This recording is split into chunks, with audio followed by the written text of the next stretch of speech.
थोड़ा और समझें इसको तो ये कह सकते हैं कि समझ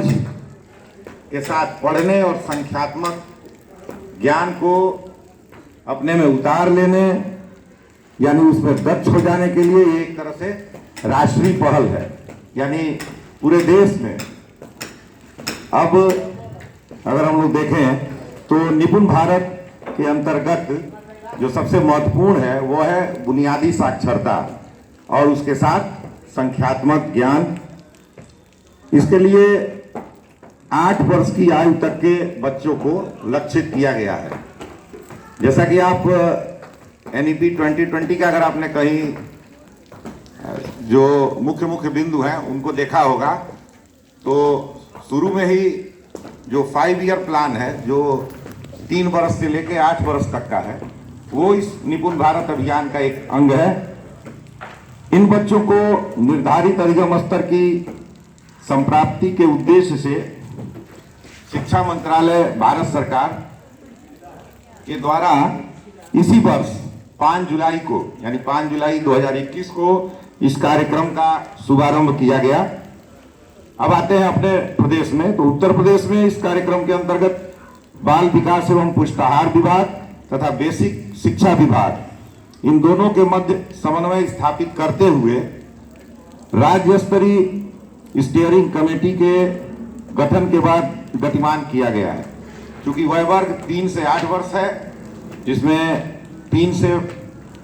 5 प्लस ये बच्चे आंगनबाड़ी केंद्रों में होते हैं और 5 प्लस या 6 से समझे तो हमारे विद्यालयों में कक्षा 1, 2 और 3 में होते हैं। तो इसलिए इन दोनों विभागों के समन्वय से इस कार्यक्रम के संचालन की बात की गई है। जनपद के आंकड़े बहुत नहीं है हमारे पास, लेकिन अपने विकास खंड में सुकरौली में इस क्रम में लगभग 200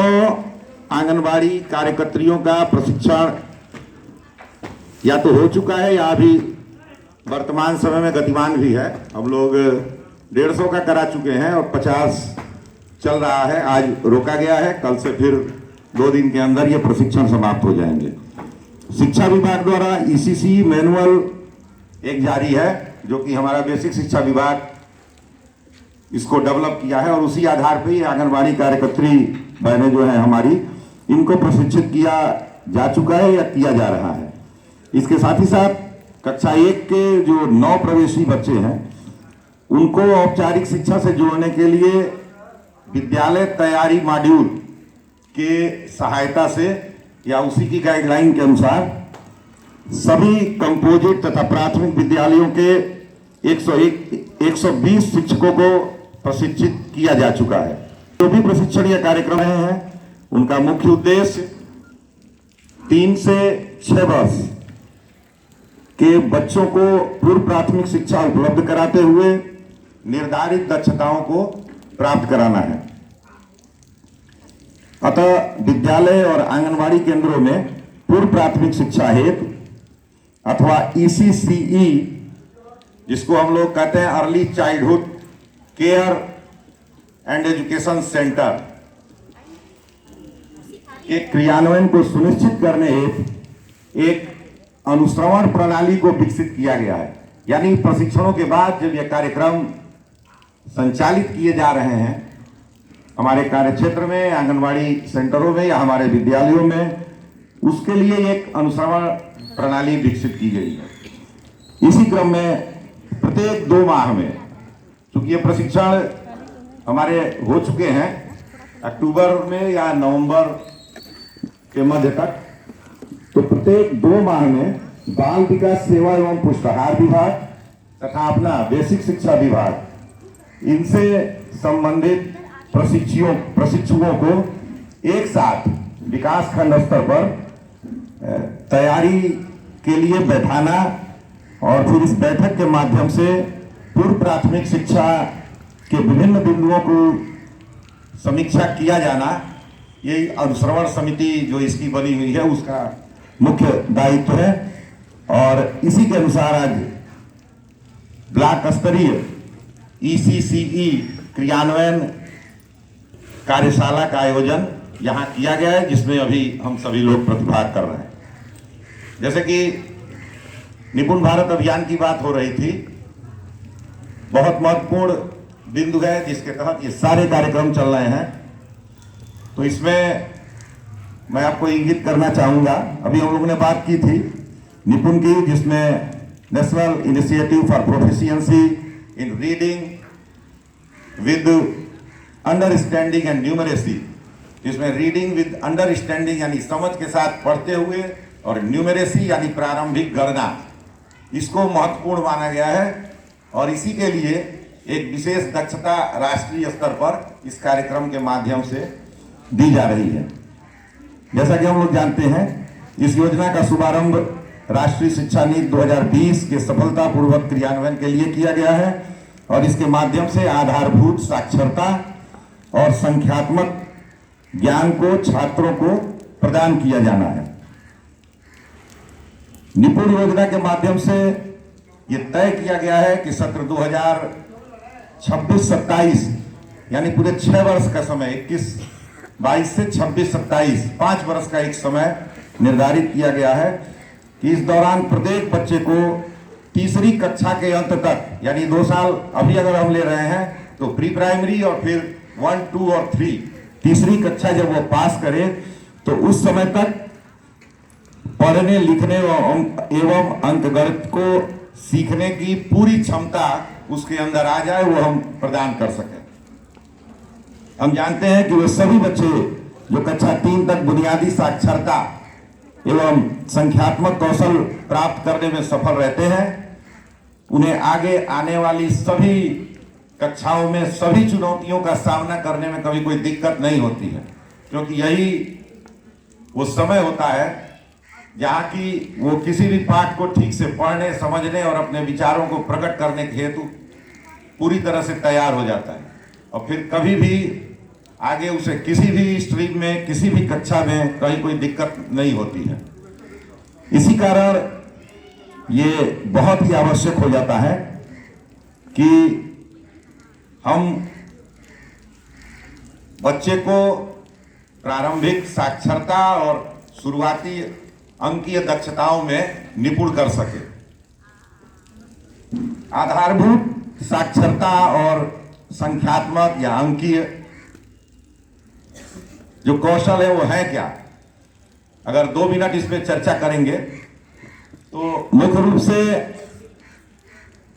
अलग अलग बात करें तो साक्षरता वो जिससे उसे ठीक से पढ़ने, लिखने, समझ बनाने और अपने विचारों को व्यक्त करने का तरीका या इससे होने वाले कौशलों पे उसकी पकड़ बन जाए बच्चे की। साथ ही साथ अंकीय ज्ञान, जिसमें कि अंकगणितीय अवधारणाओं के प्रयोग और व्यवहारिक जीवन में उसका इस्तेमाल किस तरह किया जाए, इस पर भी उसकी समझ विकसित हो सके। अब अगर हम बात करें कि आधारभूत भाषा अलग अलग किन किन माध्यमों से हो सकती है या क्या क्या उसके प्रकार हैं,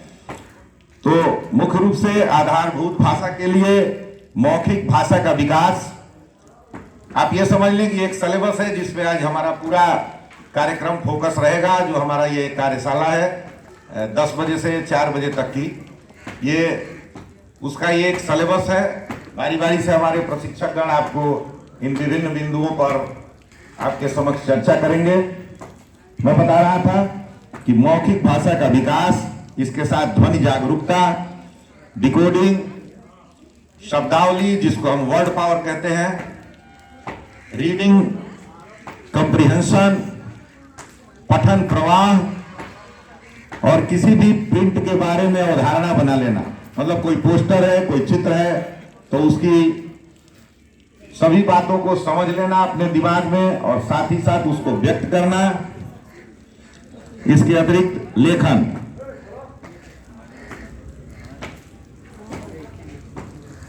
साक्षरता पे अगर इसी तरह समझना चाहें कि मूलभूत संख्यात्मकता क्या है और गणितीय कौशल के प्रकार किस प्रकार के हैं, तो उसमें हम ये कह सकते हैं कि जो आधारभूत गणितीय कौशल है उसमें सर्वप्रथम संख्या पूर्व अवधारणाएं, जिनके बारे में हम लोगों ने अपने प्रशिक्षणों में बात की थी, नंबर यानी संख्याएं एंड ऑपरेशन ऑफ नंबर यानी संख्याओं पर खेल, जो संख्याओं के साथ उनकी संक्रियाओं को लगा के और उससे नई संख्याएं बनाना, गणितीय तकनीकें, मापन, पैटर्न और आकार की समझ, ये सभी आधारभूत गणितीय जो हमारी दक्षताएं हैं उनमें आ रहा है। मूलभूत भाषा और साक्षरता की आवश्यकता क्या है? अगर हम इस पे कुछ जानना चाहें तो हम लोग ये जानते हैं कि भविष्य में बेहतर शिक्षा प्राप्त करने के लिए भाषा या साक्षरता का कितना महत्व है, हम लोगों ने चर्चा भी की। अब इसी स्तर पर भी क्यों विशेष जोर दें, ये तमाम वैज्ञानिक मनोवैज्ञानिक शोधों से यह सिद्ध हो चुका है कि बच्चों के मस्तिष्क का लगभग 80 से 85% विकास 6 वर्ष की उम्र तक संपूर्ण हो चुका होता है और इस दौरान हम उन्हें सीखने के जितने भी अवसर दें वो उनके लिए बहुत ही लाभदायक होता है। यानी कि प्रारंभिक साक्षरता के विकास के लिए या उम्र या वय वर्ग, ये सबसे आसान लक्ष्य होता है हम सभी के लिए। अगर आप अपने अनुभव से भी देखें तो आउट ऑफ स्कूल बच्चे जो बड़ी उम्र के हैं, अगर हम उनको छोटी कक्षाओं में उनका कंटेंट उनको सिखाते हैं तो हमको परेशानी होती है या कठिनाई होती है। अगर हम तुलना करें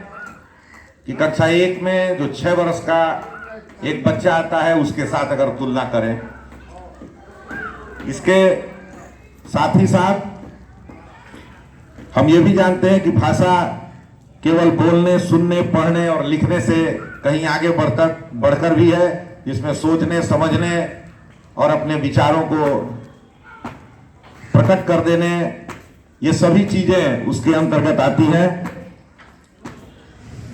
अब अगर ये देखते हैं कि विद्यालयी स्तर पर या एक केंद्र में भाषा के मौखिक भाषा के विकास के लिए क्या किया जा सकता है,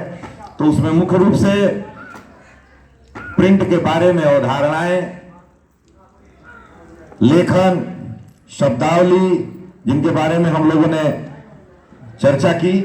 और आगे भी इस पे बात करते रहेंगे। लेकिन इसके पूर्व मैं चाहूंगा कि हमारे प्रशिक्षक